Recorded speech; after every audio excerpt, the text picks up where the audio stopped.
Okay, hello, my darlings. I just thought to make a video which like feels a little silly, but maybe not, because a lot of women comment wistfully, it feels like, about my dance break videos in the sense that they would like to be that comfortable, that they would like to feel, putting words in their mouth, that uninhibited, that free, in order to do such a thing. And so to me, it feels natural now, but I just figured I might share the progression to get here and also what I do as a way of life that enables that to be. So the truth is, so a lot of people I think have an awareness that I have gone through a particular education through Mama Gina's School of Womanly Arts, which really is about reconsecrating the feminine, revaluing the feminine versus just the masculine in our culture. We tend to value masculine characteristics, being strong, working hard, you know, sucking it up, doing it to the end, versus rest, receiving, desiring, pleasure, and on and on. But at any rate, so I've had this education starting, I don't even know how many years ago now, maybe 8, that has absolutely changed me as a human and as a woman. So the truth is that because of that community, I started valuing being bolder. What was customary, that was new to me, was that if someone would share something, so typically what we tend to do, what most people tend to do, is we want to show our best side, right? We want to show what we're proudest about, what we feel strongest in, not where we feel weak or inadequate or underdeveloped, or ashamed. And so what I saw because of that community was that when people owned their truth, whether it was, you know, something high flying or incredibly painful, there was celebration around it. Almost like the more bare and real and raw someone was, the more they were suddenly like a rock star in this community. So at any rate, so it was completely counter intuitive and also completely different than what I had ever known or lived. So in that time, in my first year, I befriended a woman who, you know, we texted a ton, and anyway, she was gay. I am not gay. I like men.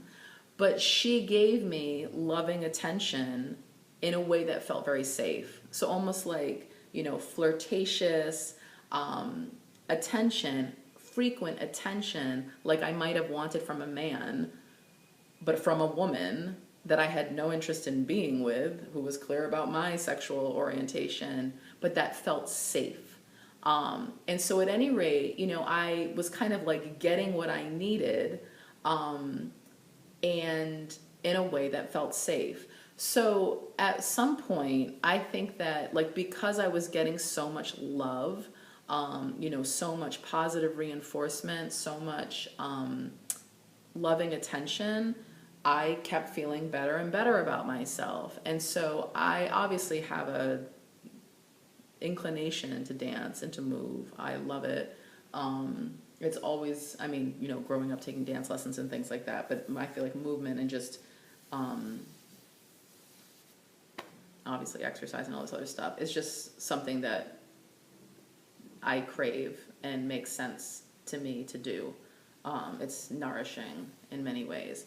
Anyway, so I think that there was a point where like I would make these dance break videos and then I like thought to share one with her. Or I would, dance around or whatever, like after I worked out or before I worked out.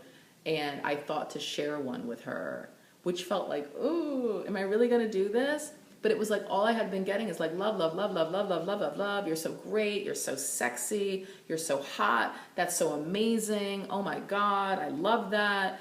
And so it was like, all right, I'm going to take this risk. And all I got was more love back. And so truthfully, there was a tipping point where I was proud of a particular dance break video. It was like, this one is awesome.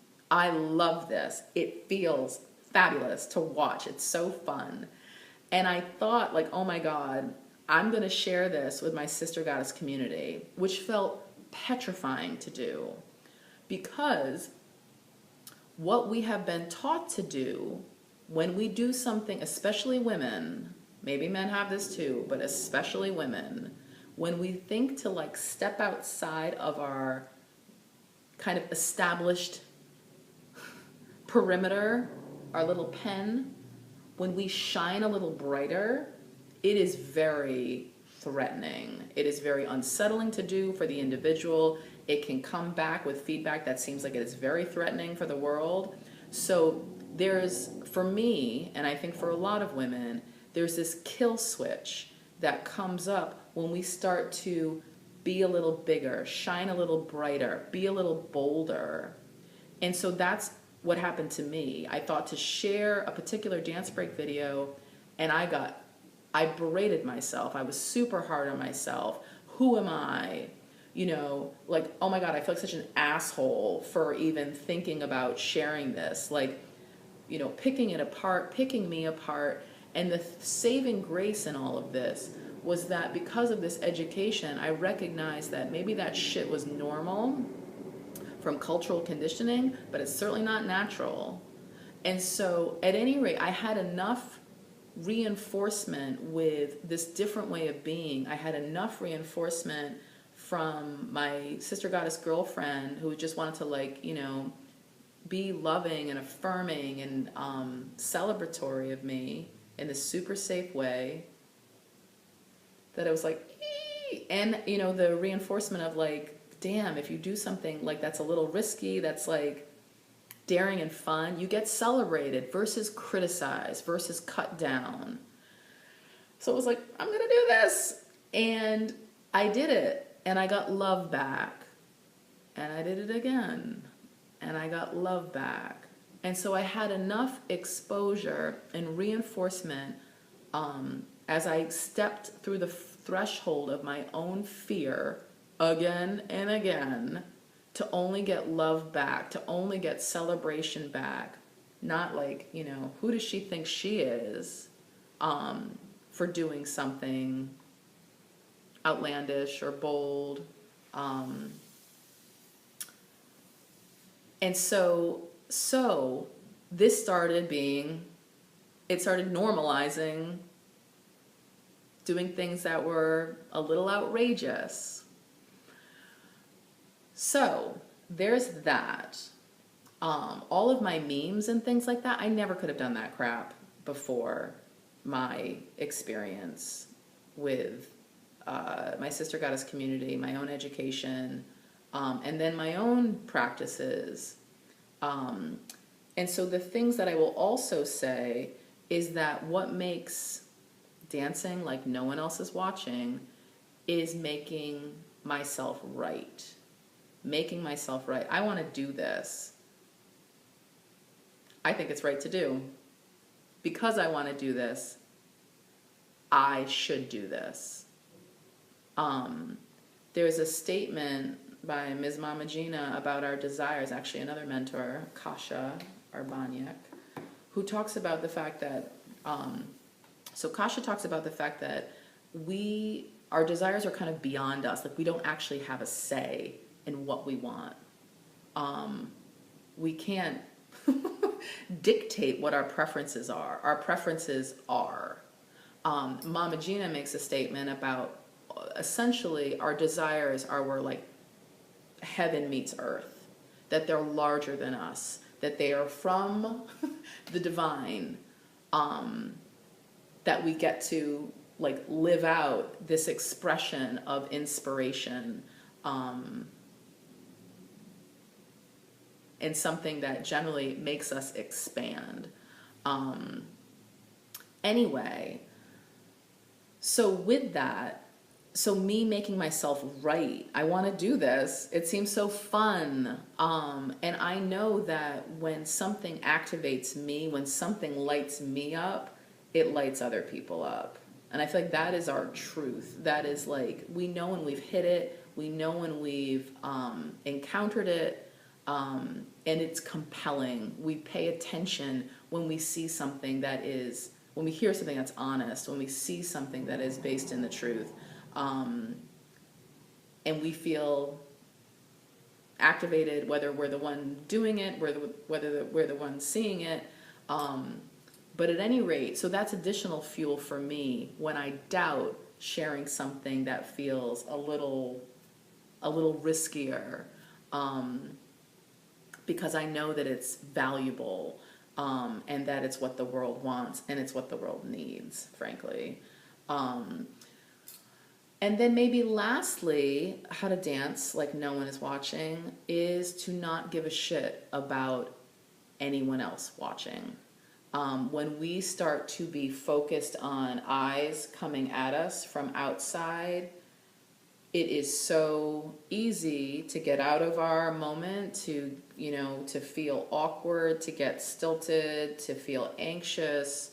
And this is true with public speaking too. I'll just say that. I feel like I thoroughly enjoy speaking to any number of people or the camera, and it's because I'm not thinking about how I'm coming across. Because when we disengage from the passion that we're feeling about the subject, how important it is to share, how much we want someone to understand, how consequential it is to explain it well so that it's digestible. When we step away from that stuff, we lose it. And suddenly, it can go from feeling like you're in the flow, like it's, it's satisfying, it's fun, and it's simultaneously the same thing for the recipient who's watching this. Suddenly it goes to a place that doesn't feel good, and that feels uncomfortable potentially, or scary. And for the individual who's taking this in, it's suddenly less compelling. It's dull, it's boring, it doesn't really pack a punch. Not that interesting. All right? So that element of pleasure, doing this because it feels good to you, doing it because it matters to you, all of that stuff ends up being compelling for it actually ends up being compelling for the person who's watching it, which is funny. But the truth is, I had a point. Oh well. Maybe that's it.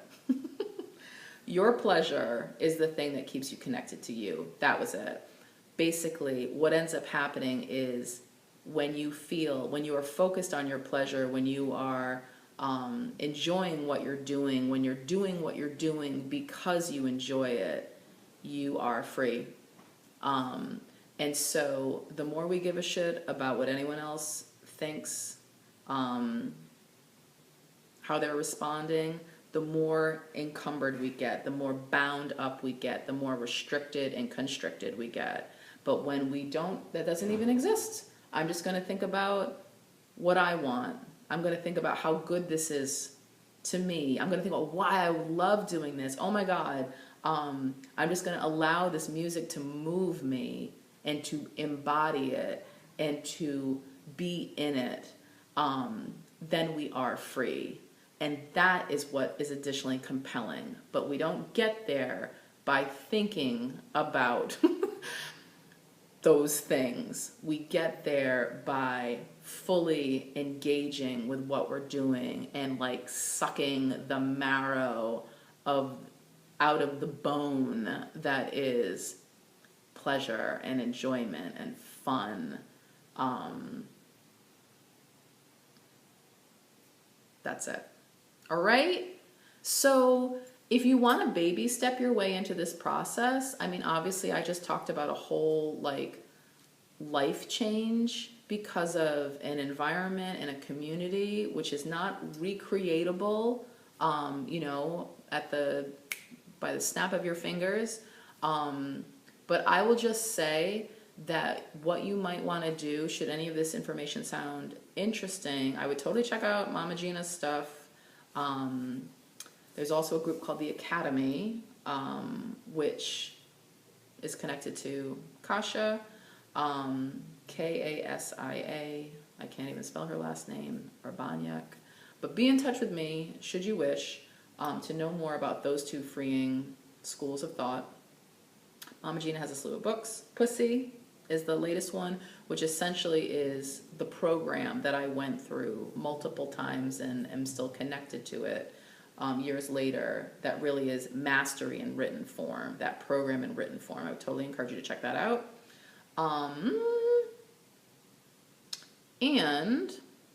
So I do coaching, and it's typically been in the realm of fat loss, but this stuff is part of it. This stuff is part of Fat Burning Mastery, the 5-week program that I take people through looking to lose weight in a way that feels pleasurable and easy and sustainable. And so that's listed. I'm going to put a link below about discounted coaching programs. And so there's a variety of offerings that has this way of thinking, acting, being instilled in it. So anyway, so there's like, you know, this does that in terms of the biology or the mechanics of the body, but then there's also this way of operating that feels freeing and unifying and creates a sense of harmony in a being, which really, in my opinion, is what health is all about. All right, so look below this video.